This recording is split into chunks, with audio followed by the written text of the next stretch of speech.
Human Nature by Charlie Hauser. The importance of our lives. It is said that this present life, in itself, is a blessing from Allah. It is the only opportunity we have, and the only way to purify ourselves is to utilize it in the best way possible. The only way to live our lives the best way possible is by doing everything you want and by not getting held down by other people or by how other people have taught you to think.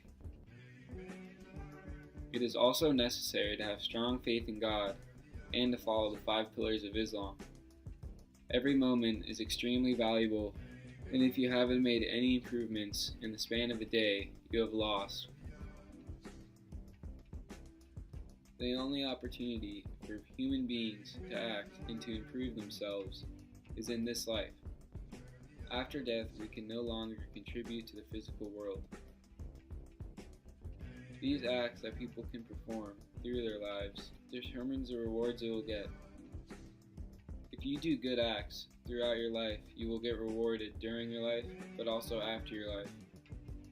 The afterlife in Islam is seen as a really good place if you live your life with good morals. But if you don't, it could be a really bad place. Only non-believers are afraid of death and want to live forever. This universe is precious because we can reach God's pleasure. This means that it is possible for you to live your life the way that God wanted you to, and also to experience the best parts of life that you can experience with God. Life with and without God. This is a passage from the Quran. That this world's life is only play and amusement, and adornment and boasting among yourselves, and a rivalry in the multiplication of wealth and children, like the rain whose causing the vegetation to grow, pleases a husbandman, then it withers away, so that you will see it become yellow. Then it becomes dried up and broken down. In the hereafter, in severe chastisement, and also forgiveness from Allah and His pleasure. And this world's life is not but means a deception. This is saying that the world is of people that just use life for amusement and to boast. But when something goes wrong, they try to call for pleasure from God. The deception is that they are only calling for God when something goes wrong, and they are never just appreciating God for what He has given them. The Spirit. The spirit in Islam is a non-material entity within a person. The early Islamic people were aware that humans could reach different levels of consciousness and were different from animals. This is a big reason that people attach to the religion in the first place. Because we can identify different levels of consciousness, and the separation from us to everything else on earth. Humans can also dream. This intrigued Muslims, with dreams being a clear sign of different levels of consciousness, and with dreams telling crazy stories and even guiding people in their lives. The Muslims were especially intrigued by dreams that eventually happened in real life. These events really proved to them that there is a deeper level in life. Many philosophers concluded that the soul is independent of the body. Philosophers knew that humans, after losing parts of themselves, were the same. This is a quote from a philosopher. We all seem to have an understanding of ourselves as a whole, as something which is not divisible, and which is simple and not compound. When we get a haircut, we do not feel any less afterwards. That which remains besides our body and is not on the floor of the barber shop is what we are after. This is important because it shows that we are not completely connected to our bodies, that we could still feel as a whole, even if we had no limbs. Science tells us that the average person's body cells are nearly all renewed every 6 years. This means that we are a completely different body within 10 years. Here is another analogy made by a philosopher. Why then should a Nazi officer, whose body bears little resemblance to the one which they carried out the atrocities, be apprehended, tried, and punished? This proves that even after our body changes, we still have the same ideas and personality traits, meaning that there is something that can't be changed. Because we humans are so deeply anchored in this physical material world, we tend to identify with the body rather than the spirit. This is why people are self-conscious and feel like they are restricted from doing something because of the way their body is. The possibilities of humans.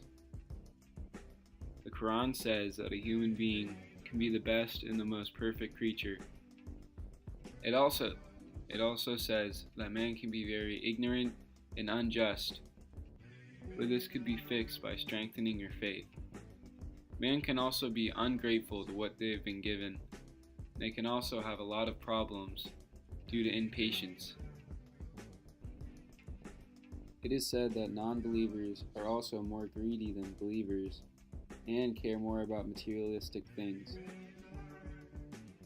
This is clearly shown with some people in the world living their best lives and having a really good time, and other people having miserable lives.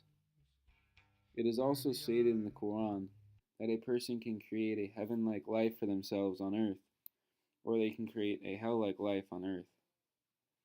But it is in their hands to create this type of world for themselves, using God's faith. Death in the afterlife.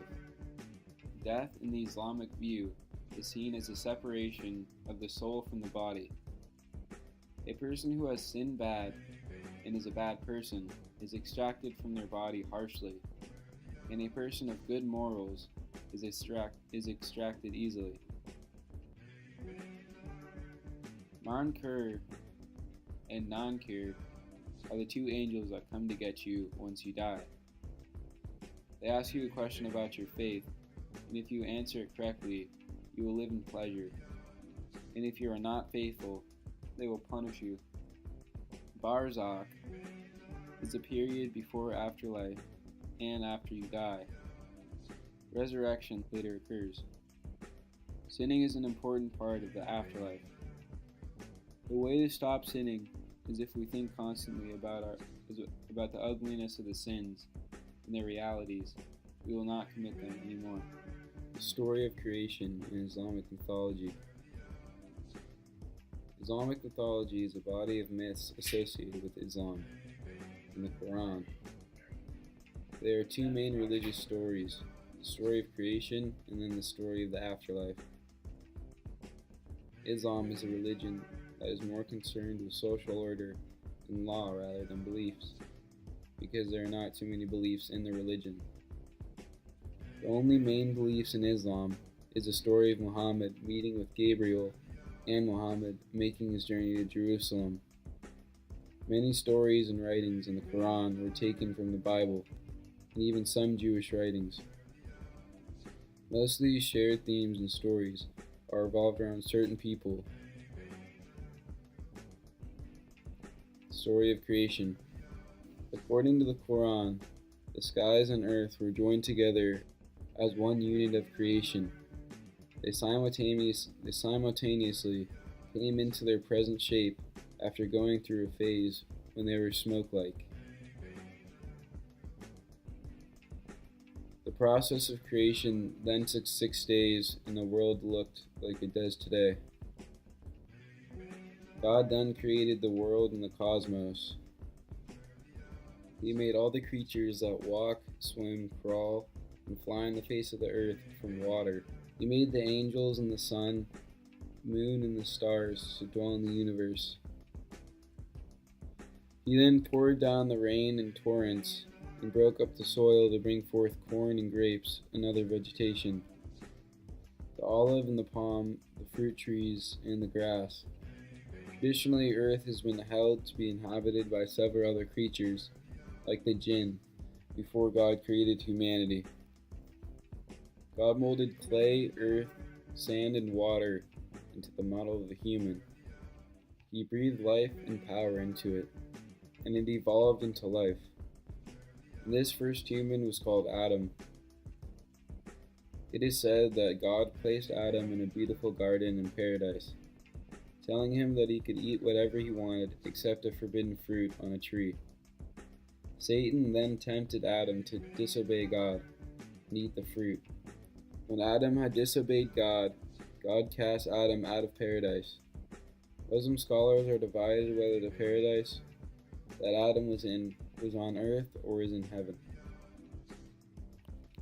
A difference with Islam and Christianity is that in Christianity, Eve is mentioned to be in the garden with Adam, but in Islam, Adam is in the garden alone, and Eve is never mentioned in the Quran.